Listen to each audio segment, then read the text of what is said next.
Salut, c'est Jay, on se retrouve aujourd'hui pour la vidéo test du Vivo X5 X60 Pro. J'ai dit X50 Pro Plus à la fois lors de la vidéo du X60 Pro Plus.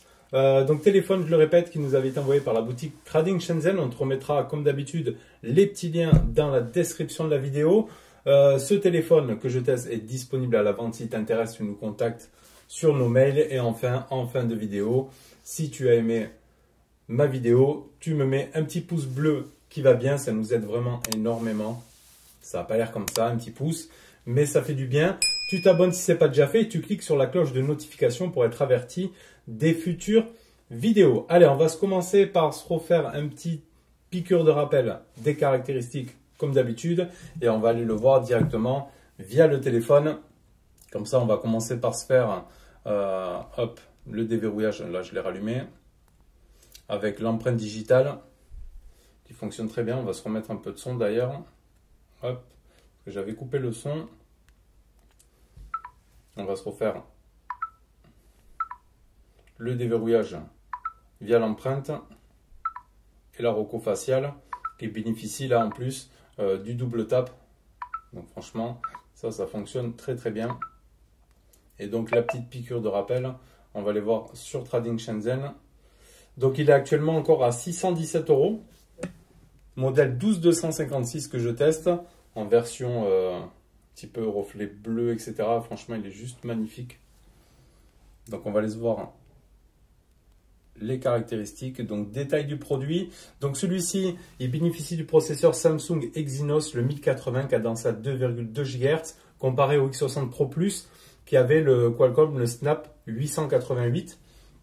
Il a le GPU, le Mali G78, 12 Go de RAM, 256 Go en UFS 3.1 pour la partie stockage, pas d'extension carte SD, il est double SIM, 32 mégapixels en face avant en ouverture 2.45, ici avec l'écran, donc l'écran poinçonné,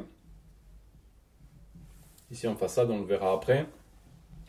Pour la partie arrière, capteur IMX de chez Sony 598 en 48 mégapixels avec une ouverture 1.48 et l'anti-tremblement OIS 4 axes. C'est le gimbal pour la caméra principale. Un téléobjectif de 13 mégapixels avec ouverture 2.46 et un zoom optique x2. Après un ultra grand angle en 13 mégapixels avec une ouverture 2.2 et enfin un appareil photo périscope de 8 mégapixels, un zoom x60 en ouverture 3.4, un écran AMOLED de 6,56 pouces avec le taux de rafraîchissement de 120 Hz qui fait plaisir et de l'HDR 10+, de la Wi-Fi 2,4, 5 GHz et de la Wi-Fi 6, un Bluetooth 5.1, une batterie de 4200 mAh avec une charge 33 watts, du NFC, de la 5G avec la N1, N3, N28, 41, 77, 78, 79, les bandes 4G presque full band. Il va manquer la B20, la fameuse B20. Donc, il y en a qui en auront besoin, d'autres non. Moi, avec Bouygues ici, chez moi, pas eu besoin de B20. Pour la campagne, ça va être plus gênant. Donc, il est utilisable en France, en Europe. Mais il faudra voir vos bandes près de chez vous. Il manquera que la B20 sur celui-ci. Multilangue, le Play Store. Tout qui va bien, métal vert. Un poids de 179 grammes. Ça fait plaisir. Franchement, il est fin et tout. Ça, c'est super agréable. Il fait que 7,69 mm. Franchement, un très très beau téléphone. Un design et matériaux bien soignés. Vraiment très très agréable. Donc là, on a vu ça. Hop, le poids et tout ça. Donc c'est bon, les dimensions 158,57 par 73,24 par 7,69. Donc plus fin que le Pro Plus. Le Pro Plus étant plus épais à cause en fait de la partie cuir arrière aussi. Ça y fait beaucoup. Donc voilà pour les caractéristiques. Donc son design, ouais. Ici, donc capteur d'empreinte, on a vu qu'il marche bien. La face avant, pardon. Sur le bas, donc on y retrouve notre type C, les micros, haut-parleurs, le tiroir SIM. Oui, la finesse du produit, c'est vraiment super beau. Sur le haut, on y retrouve ici notre petite phrase comme sur les autres, professionnel photographie, avec ici le petit trou, je pense le micro d'ambiance ou le capteur de proximité. Hop, sur la partie droite, notre bouton power, volume plus moins. Franchement, de très belles courbes. Et derrière, donc nos modules photo avec le principal en haut qui sera le gimbal. Le petit logo Zeiss qui va bien. Et ici, Zeiss Vario Tessar. Franchement, très très bel appareil. Un dos très très beau avec marqué Vivo ici. Bon, le Pro Plus, vraiment, il est pas mal aussi avec la partie cuir qui donne un aspect un peu plus agréable au toucher, moins glissant, peut-être plus confortable en main. Donc on retrouve en face avant notre magnifique écran, franchement très très beau, avec le petit poinçon en haut. Un écran un petit peu edge, vous l'avez vu, pas trop courbé. Pour une bonne prise en main, franchement, très très agréable, un menton pas très épais. C'est le même écran que l'on a sur tout simplement sur le Pro Plus. Réactif, fluide, avec le 120 Hz et tout. Ça c'est bon. Donc pas de LED de notification là-dessus, il faudra passer par le Always On Display natif qui nous donnera lui accès que aux SMS et appels en natif, en petites icônes ici qui vont apparaître. Pour le reste de vos applications tierces, il n'y aura rien. Voilà, donc ça à prendre en considération aussi. Moi j'aime bien quand il y a tout. Après on veut passer par des Always On Display alternatifs, mais après ce sera un peu énergivore aussi en batterie à ce niveau-là. Allez, on va laisser faire un petit tour des paramètres. Donc tout ça tourne sur OriginOS. On peut basculer sur du FunTouch en un seul clic. On verra ça après. On va se voir les paramètres du téléphone. Donc on aura le mode avion, la Wi-Fi, le réseau. Ici on retrouvera notre NFC, la partie OTG, barre de notification et barre d'état, l'affichage et luminosité.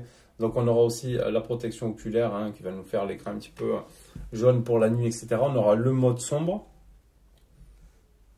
qui fonctionne bien. On peut le paramétrer aussi. Les couleurs de l'écran, on pourra mettre du vif, etc.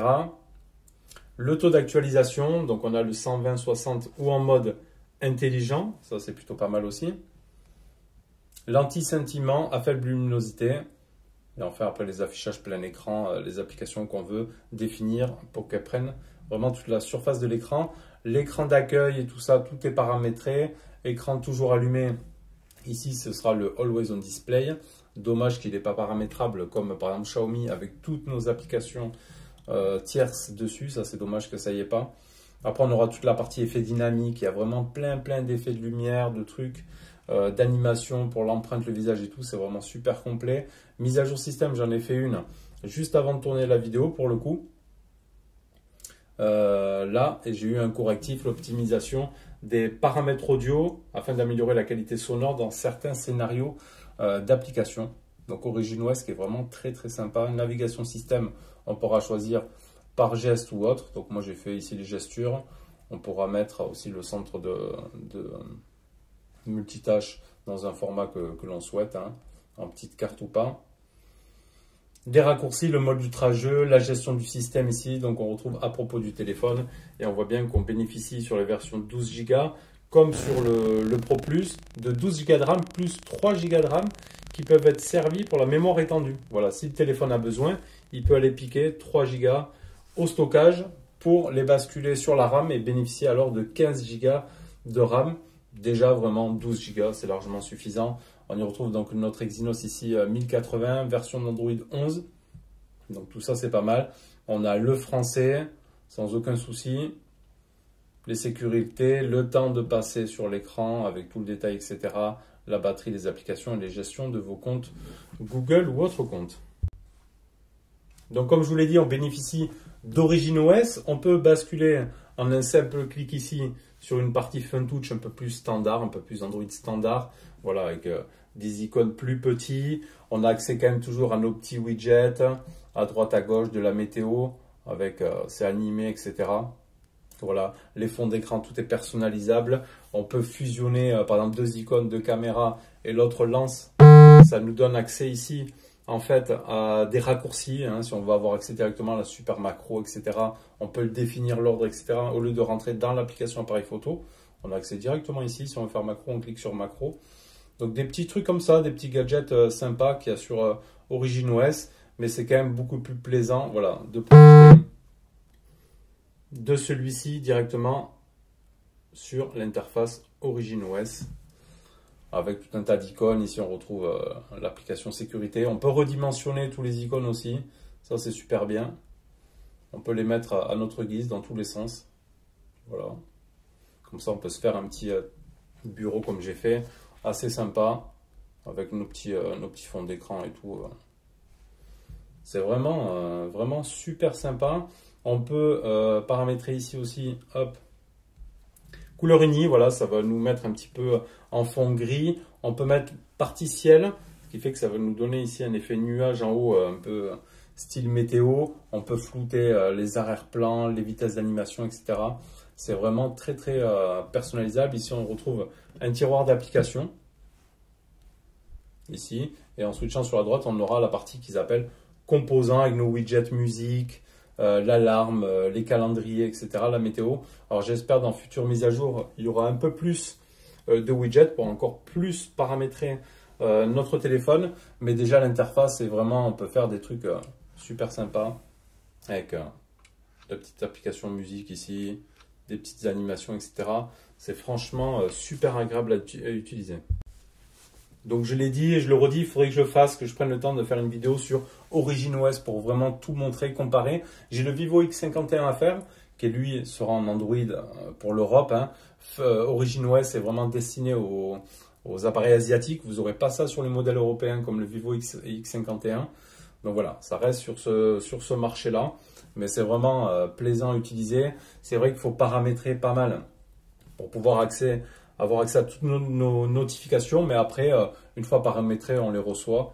Voilà, pour ma part, sans problème. C'est vrai qu'on n'est pas sur du 100% de notifs reçus, mais bon, on arrive à faire quelque chose qui tourne assez correctement. Le score en tout qui donnera 595 000 points avec donc ce processeur Exynos 1080 gravé en 5 nanomètres. Donc un score assez honorable, hein. Franchement ça tourne assez bien, on est en dessous du 888.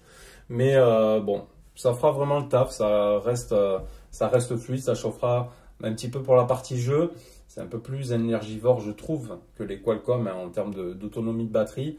Mais ça reste vraiment quand même un très très bon processeur haut de gamme à l'heure actuelle. Donc voilà pour notre petit score en tout.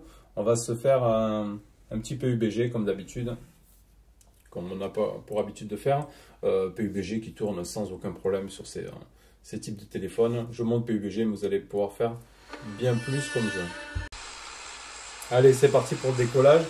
Donc voilà, l'inconvénient, ça va être de ne pas avoir le stéréo hein, lorsqu'on va rentrer en mode jeu ou mode son. C'est le petit manque qu'il y a, et que je répète, sur cette série X60 qu'on retrouve pleinement sur l'IQ. Peut-être quand on va jouer.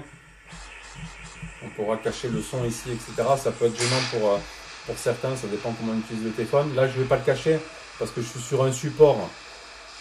D'autant plus que je le tiens, voilà, je ne l'ai pas vraiment en main en condition que vous allez l'utiliser. Je suis sur un trépied. Merde, j'ai ouvert mon parachute comme un con. Donc voilà, pas de stéréo.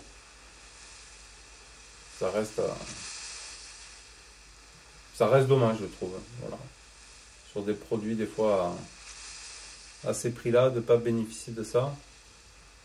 Bon là je sais pas où je suis parti, mais je suis pas près de m'armer ici moi, je pense.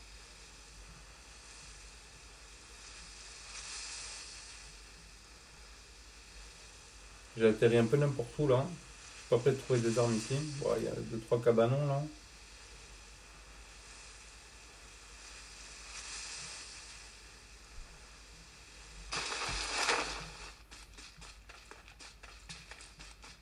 On va aller voir ce qui se passe là.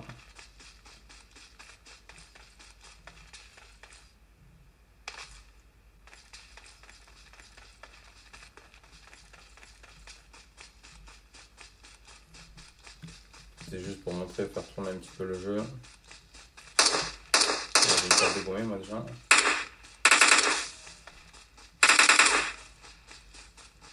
Ouais, je vais chercher des armes, tu vois.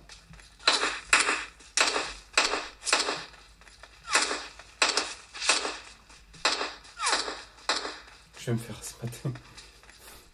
Juste que j'aille m'équiper parce que là, je vais me faire défoncer. Il n'y a rien dans celle-là.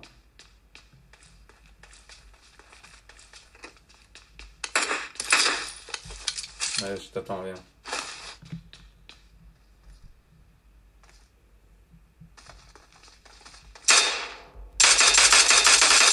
Voilà, ça c'est réglé. Après, c'est vraiment agréable à utiliser. Le toucher de l'écran, la réactivité est bonne. On profite voilà, d'un plein écran quand même. C'est juste agréable quand on joue. Ça fait vraiment plaisir.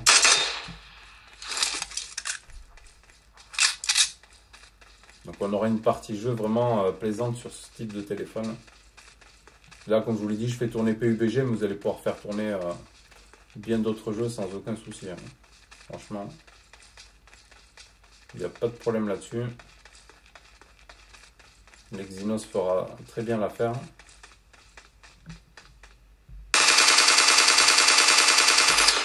Ça marche super bien. La partie photo de ce X60 Pro. Donc on va regarder un petit peu les paramètres de tout ça. Et après je vous mets comme d'habitude les photos et vidéos prises avec. Comme toujours, n'hésite pas, on met toutes les photos et prises en taille réelle sur notre page internet Esprit nous gêne. Donc tu as tous les liens dans la description de la vidéo. Tu as plein de partages aussi de photos sur le groupe Facebook Vivo France. Donc je t'invite aussi à y aller faire un petit tour si tu veux découvrir la marque ou approfondir tes qualités, hein, ton savoir-faire, ton utilisation sur le téléphone. Tu vas sur le groupe Vivo, tu seras guidé, etc. Il n'y a pas de souci. Allez, photo. Donc ici, mode photo normal. Ici, on aura le mode ultra grand angle avec tout ce qui va être partie zoom. Et on pourra aller, on a vu, jusqu'à du 60. En termes de photo, on a la macro qu'on peut mettre en automatique ou non. Et on a la partie gimbal pour une stabilisation vraiment super bien. C'est vraiment des super produits pour tout ce qui est photo. On a une partie filtre et tout. Très bien. Après, on a une partie ici portrait. La partie nuit qui est juste bien, juste bonne, avec un grand angle pour la partie nuit et une partie trépied aussi. Quand on va cliquer dessus, il va détecter qu'on a le téléphone sur un trépied tout simplement parce qu'il sera bien stabilisé, etc. Donc une partie de trépied aussi pour le mode nuit, très important. On peut faire à la main levée, bien évidemment, mais avec un trépied, c'est encore bien mieux. Une partie vidéo sur laquelle on pourra faire du grand angle, mais du grand angle, pas dans toutes les conditions. Le grand angle, ce sera pour que du 1080p en 30 fps. Si je passe en 1080p 60 fps, je n'aurai plus l'ultra grand angle. Donc, j'aurai juste des modes normaux. Donc, voilà, 1080p 30 fps si vous voulez faire du grand angle. Sinon, il ne sera pas disponible ici.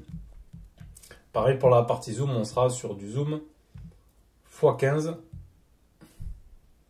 dans le mode hop, grand angle.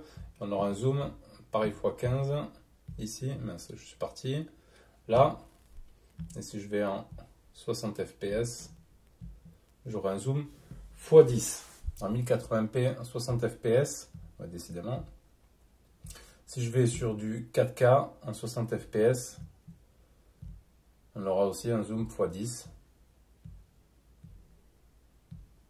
Donc ça c'est bon pour la partie vidéo, donc on peut monter en 4K 60 fps. Où on reste sur du 1080p 60 fps. Ensuite, on a une partie plus. On y retrouve ici notre 48 mégapixels, donc notre Sony IMX. Le panorama, le live photo, le ralenti, l'accéléré. On l'a vu aussi, le mode ralenti, il fera que du 240 IPS. On a plus, on a du 360, je crois, si je dis pas de bêtises, sur le Pro Plus. Ça, c'est pour le mode ralenti. On a le mode accéléré professionnel. On a bien évidemment le mode pleine lune qui marche super bien et le ciel étoilé qui marche aussi super bien. Si vous avez un beau ciel dégagé, n'hésitez pas à activer ce mode-là, ciel étoilé. Normalement, il est même proposé par l'intelligence artificielle directement. Donc, c'est vraiment très très bien. On a une partie ici paramètres dans lequel on pourra faire un étalonnage du micro gimbal. En fait, si je clique dessus, je vais essayer de vous montrer. On va faire un petit zoom ici sur le gimbal. Je vais l'activer.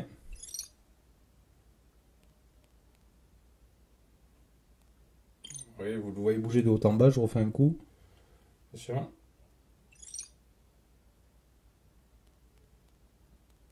Voilà, on le voit clairement bouger. On peut faire un étalonnage du gimbal Bon, ça doit être rare de pouvoir l'utiliser, mais ça le permet de le recadrer un petit peu. On aura le stabilisateur également aussi, un point de stabilisation si on veut. Un petit indicateur de stabilisation. On aura l'autofocus mouvement, ça suit les sujets en temps réel, ça marche bien. Il y a l'autofocus sur les yeux, sur le corps ou sur les objets, les filigranes, etc. Pas mal de paramètres. Donc après le mode portrait, également, hop, la partie selfie, choose, ici, la partie photo, la vidéo ici, selfie, c'est du 1080p. Avec un zoom x2. Sur la photo, on pourra faire un zoom également x2. Et sur la partie portrait, ce sera aussi du zoom x2 pour la partie selfie. Donc le mieux pour que ça te parle vraiment plus, je vais te passer toutes les photos et vidéos prises. Et franchement, ça reste des super produits. Et voilà, en collaboration avec Zeiss, vraiment de très très bons clichés. Autant le 60, le Pro Plus, encore mieux avec le GN1. Mais bon, voilà, il fait vraiment de très bonnes photos et vidéos aussi, ce X60 Pro. Et donc, je t'invite à suivre vraiment toutes ces photos et aller les voir aussi sur notre page Facebook.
On va écouter notre partie son, donc dépourvu de stéréo, on n'est que sur un son mono, mais un mono quand même assez propre, franchement assez audible, si on peut dire ça.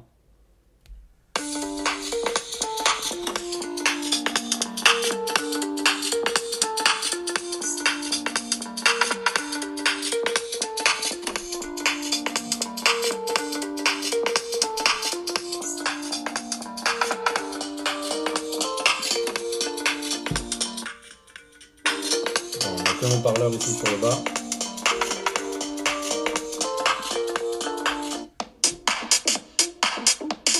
Il y a un peu de basse quand même.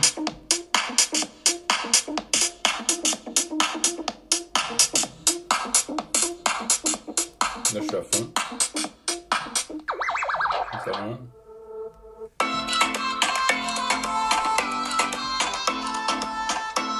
Avec notre application musique qu'on retrouve ici aussi.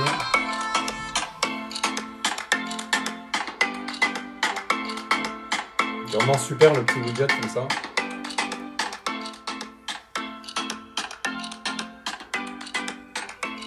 C'est vraiment sympa ces petits widgets là. On va se mettre un peu en mode hop, en mode clair.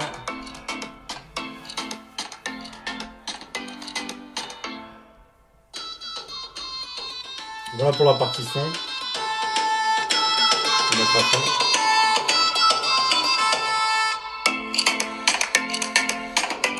Un son propre qui manque peut-être un petit peu de basse et pour ma part qui manque du stéréo, mais ça reste vraiment un très très bon son quand même chez Vivo. Ils ont des bonnes puces audio, un très bon traitement de son quand même.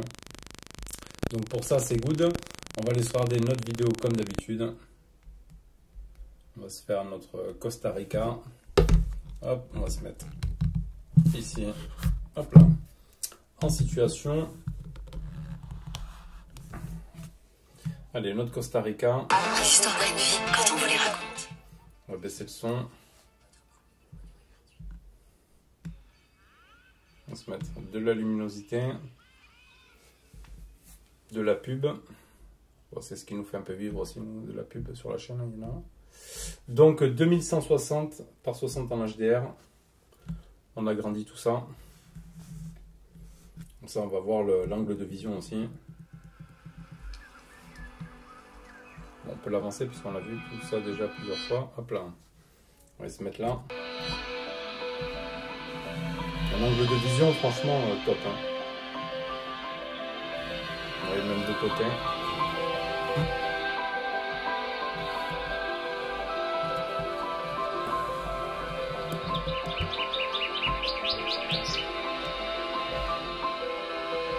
Des très très beaux écrans. Bien optimisé. Le petit trou du coup qui va pas nous gêner plus que ça au final. Il y en a qui vont être habitués à l'avoir sur le côté, c'est vrai. Mais pour le coup de l'avoir au milieu, c'est pas non plus super gênant, je trouve. Après en ce qui concerne, donc on est sur l'audio et tout, la qualité de communication avec le haut-parleur et le micro sont très bonnes. D'ailleurs, est-ce que je vais pouvoir vous montrer ici le haut-parleur qui est vraiment dans la petite tranche ici là. Haut-parleur de tête. Pour les communications. Vraiment très discret, on peut le voir juste au bout de mon ongle, la petite grille là. De très beaux matériaux et franchement encore une très belle finition sur ces Vivo. Donc vous allez vous régaler en termes de vidéos et de jeux dessus. Ça c'est sûr et certain. Donc ça c'est good, le réseau Wi-Fi, tout ça on est bon, la 4G, bon il manquera la B20, donc regardez autour de chez vous, si peut-être vous êtes en ville et tout, que c'est pas nécessaire, vous pouvez acheter ce genre de téléphone où il manquera uniquement la B20 dessus. Alors on va se regarder, hein, pour conclure, notre autonomie. J'étais un peu sceptique avec le 1080 de chez Exynos.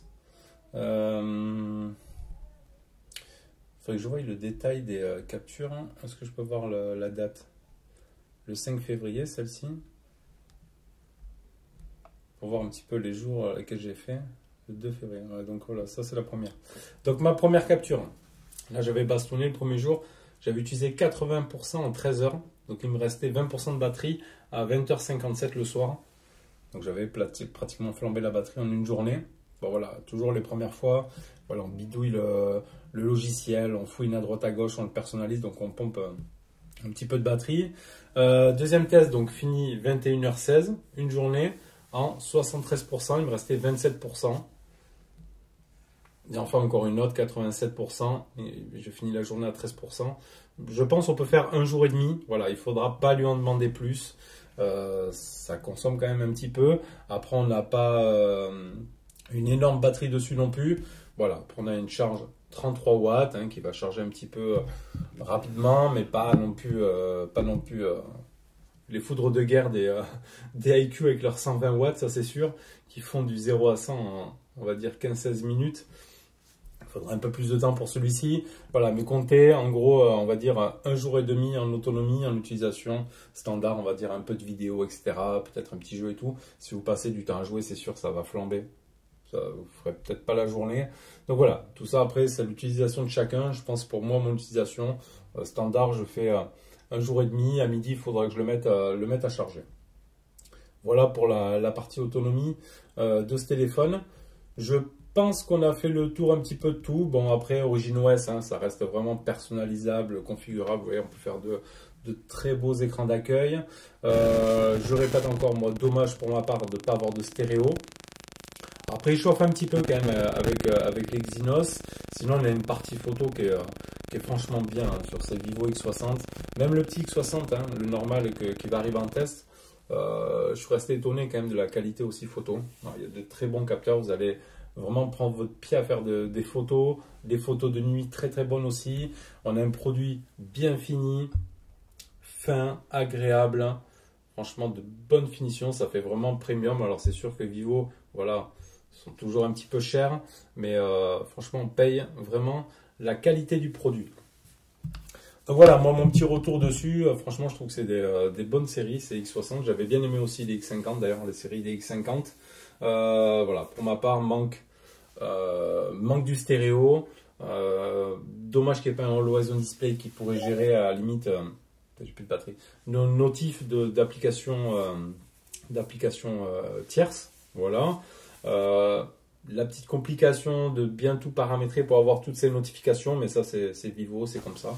Ça bloque beaucoup, contrairement à nos modèles européens où nous on va bloquer certaines notifications. Ça va être l'inverse. Sinon, OriginOS, vraiment un plaisir. Il me tardait de pouvoir le tester. Et c'est juste agréable. C'est ce que j'aime. Voilà, de mettre des petits bureaux comme ça et tout. Là, bon, c'est sûr ça va faire c'est ressemblant à de l'iOS, mais ça fait vraiment super plaisir. C'est plus poussé que iOS. On peut mettre les widgets vraiment où on veut et tout ça. Pas comme sur Apple où c'est vraiment tout cadré. On peut pas mettre où on veut les choses. Moi, j'aime bien voilà, la fluidité, la beauté des téléphones, l'interface, tout ce qu'on peut faire. Le traitement de photos dans l'application Native Gallery. Il y a vraiment beaucoup de filtres, beaucoup de choses à faire. Si vous aimez la photo, vraiment, c'est des téléphones sur lesquels il faut se porter sans aucun souci. Voilà, n'hésite pas à nous faire toi aussi tes retours, hein, si tu as ces séries X60 ou les IQ. N'hésite pas dans les commentaires. Pose-moi des questions si j'ai oublié quoi que ce soit. Comme d'habitude, si tu as aimé, tu me mets le petit pouce qui va bien, tu t'abonnes si ce n'est pas déjà fait, tu cliques surtout sur la cloche de notification pour être averti des futures vidéos. Je te l'ai dit, après pour clôturer la série X60, je vais faire le X60 simple, voilà. Donc je vais en redescendant et qui me donne du plaisir aussi. Écran plat, au final c'est pas si mal que ça. Les écrans plats, les Edge, c'est sûr ça fait plus qualitatif. Mais j'aime bien ce petit X60 aussi qui va arriver donc en test. Donc n'oublie pas tout ça. On te met tous les liens des groupes Facebook, Vivo France, de notre page, etc. dans la description. Si ce modèle t'intéresse, tu nous contactes par mail. Le modèle de test, il est disponible. Et moi, je te dis à bientôt pour une prochaine vidéo. Allez, tchuss!